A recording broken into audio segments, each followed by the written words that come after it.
নমস্কার বন্ধুরা, শুভ দুপুর। আপনারা দেখছেন এন নিউজ। নির্মল বিশ্বাস ফেসবুক প্রোফাইল থেকে। প্রতিদিন যেখানে শত শত পথযাত্রী দুর্ঘটনার কবলে পড়ে মৃত্যুর মুখে চলে যাচ্ছে, সেখানে মদ্যপ অবস্থায় গাড়ি চালানো অত্যন্ত বিপজ্জনক এবং বেআইনি। এটি যে শুধুমাত্র চালকের জীবনের জন্য ঝুঁকিপূর্ণ নয়, পথচারী এবং অন্যান্য চালকদের জন্য বড় ধরনের দুর্ঘটনার কারণ হতে পারে।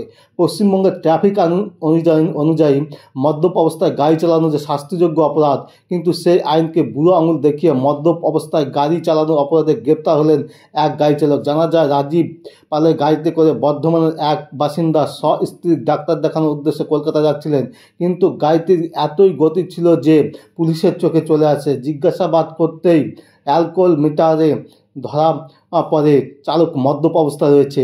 আর আপনারা দেখছেন সেই চিত্র এন নিউজ লাইভে। আরও একবার জানিয়ে রাখি, মদ্যপ অবস্থায় গ্রেপ্তার এক 4 চাকা ড্রাইভার। ঘটনা বর্ধমান কার্জন গেটের ট্রাফিক বিভাগে। আর আপনারা দেখছেন সেই চিত্র এন নিউজ লাইভে। মদ্যপ অবস্থায় গাড়ি চালানো যে শুধু চালকের জীবনের জন্য ঝুঁকিপূর্ণ নয়, পথচারী এবং অন্যান্য চালকদের জন্য বড় দুর্ঘটনার কারণ হতে পারে। জানা যায়, রাজীব পালের গাড়িতে করে বর্ধমানের এক বাসিন্দা স্ত্রীর ডাক্তার দেখানোর উদ্দেশ্যে কলকাতা যাচ্ছিলেন, কিন্তু গাড়িটির এতই গতি ছিল যে পুলিশের চোখে চলে আসে। জিজ্ঞাসাবাদ করতেই অ্যালকোহল মিটারে ধরা পড়ে চালক। আর আপনারা দেখেন সেই চিত্র এর নিউজ। আমি কোথায় যাবো না, আমার বাড়ি পুলিশের বাড়ি।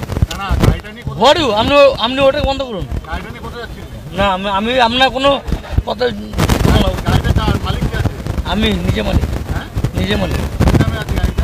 বাপি পাল। তাই চান আমি গাড়ি নিয়ে খেলা করি, এমনি এমনি করে খেলা করি। আরে দাদা, আপনি কি ওখানে প্রেজেন্ট ছিলেন? ব্রিজে অ্যাকচুয়ালি ব্রিজের ওপরে কী হয়েছিল কেসটা আপনি তো দেখেননি? একজন ভদ্রলোক বাইক নিয়ে আসে, উল্টো উল্টো আসছে। আমি বললাম ব্রিজ এটা অফ করুন, ক্যামেরা অফ করুন। আমি আপনার কোনো, উনি হয়তো অন্য বাইকের সাথে আমার লাগতো। আমি বললাম যে দাদা দেখে যাও, এটা তো রুলস নেই যে আপনি বাদিকে করবেন ওভারটেক। বাদিকে তো ওভারটেক করার তো নিয়ম নেই। জাস্ট ওটা নিয়েই হয়েছিল আমার কথা। মরতে যাচ্ছিলাম। যাবেন? দিল্লি যাবো, যাবেন? আমি এনি টাইম যা খুশি খেতে পারি, ওটা আমার নিজের পার্সোনাল ম্যাটার। আমি চালাই তো কি হবে? ধরেছে তো। রাজীব পাল। বাপি আমার ডাক নাম। আপনি কে? আপনি কে? আমরা প্রতিদিনই স্পেশাল ড্রাইভ করি, তো আমি কার্জন গেটে ছিলাম। সেই সময় দেখলাম যে একটা গাড়ি খুব জোরে আসছে, ওভার স্পিডিং, মানে সিগন্যাল না মেলে ওভার স্পিড করে আসছে। আমি পেছনে গাড়িটাকে ধাওয়া করলাম। ধাওয়া করে এসে তার আগের পোস্টগুলোকে বললাম, কিন্তু ধরতে পারিনি, বিরাটাও পারিনি, কালীবাজার পারিনি। এখানে যখন সিগন্যালটা পড়েছে গাড়িটাকে এসে ধাওয়া করে আমি ধরলাম। ধরার পরে দেখলাম যে আমার মনে হলো যে ড্রাইভারও তো ড্রিঙ্ক করে আছে। সাথে সাথে আমি এই মেশিনটা নিয়ে এলাম, অ্যালকোহল টেস্ট। এই মেশিনটা নিয়ে এসে আমি ওকে টেস্ট করলাম। ওনার কাছ থেকে 253 mg অ্যালকোহল পাওয়া গেল। পরবর্তী অধ্যায়ে যারা প্যাসেঞ্জার ছিলেন, দুজনই শিক্ষক, একজন ভদ্রমহিলা, একজন স্যার প্রফেসর ছিলেন।